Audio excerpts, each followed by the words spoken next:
This is the road to Pailin, once the capital city of the Khmer Rouge. For years, this road has carried the traffic of war, heavy equipment either advancing, retreating, or under fire. Our first trip up the road was in 1994, when government troops managed to capture Pailin. But the passage was blocked by unseasonable rains that made mechanized travel almost impossible. We spent the night with the army in the bush, and then we walked 38 kilometers to the town, skirting minefields, stumbling along creek beds, and fighting the dense forest. Pailin, March 1994. A deserted shell of a town with barely 200 civilians. Experienced government troops took up guard posts, this one at the only hotel in town. The handful of tanks that had managed to get close enough before the rains were roaring up and down the main street. The generals conferred, the troops settled in, but the city had an uneasy, shallow air to it. A month later, it was back in control of the rebels. Pailin, October 1996. Khmer Rouge Brother Number 2, Ing Sari, suddenly abandoned Pol Pot's revolution and defected to the royal government. There were ceremonies, meetings, and negotiations, all attended by dignitaries, officials, and journalists who had to helicopter their way in and out. But the road was the real way in. It represented an opening to a part of Cambodia that had been closed for years.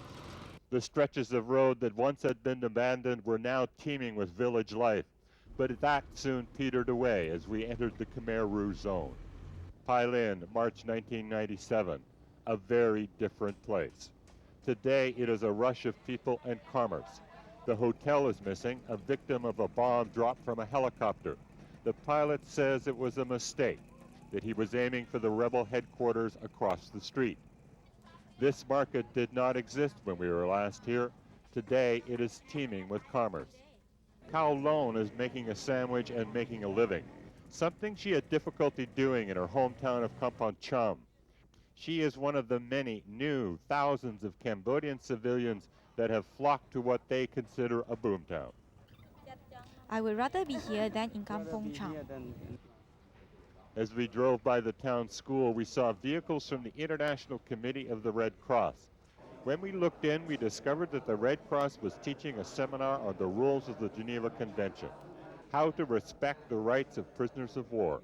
Most of the men in this class were Khmer Rouge soldiers, including this man, the deputy governor of Pailin. Pailin has been free for 5 months. We need to take time to develop, and we need outside help to grow. Outside help is what these former rebels want, but on their own terms. There is no representation of the Cambodian government here, no ministries, no national connection. And one wonders if the rebels are collecting international agencies for legitimacy. But those questions don't bother people like Lei Hang Heng, who is trying to make a living dealing in gems. These are not quality stones, but he feels they are a start for a new business. Heng is from Battambang, and he is another of the legion of new frontiermen who are coming to Pailin from all over Cambodia. I did not have the playboy is not have. It's very good. And no robbers, no crime? Yes, no. Yeah. The taxi girl is no. Pailin is good. It has been a long road getting to Pailin. The people that now populate it are reclaiming it for themselves. The rebel faction may still control this town, and the government may still covet it. But for the first time in a long time, its daily focus is people, not politics. Perhaps the thing that best defines places like Pailin is isolation. The people here are still isolated from the rest of Cambodia, but they are used to that. They are also isolated from the political chess game that surrounds them, and they probably prefer that. But this isolation also frees Pailin, frees the people from the terror of war and disruption that used to haunt them, and they prefer that. Ed Fitzgerald, Asia Business News, Pailin in northwestern Cambodia.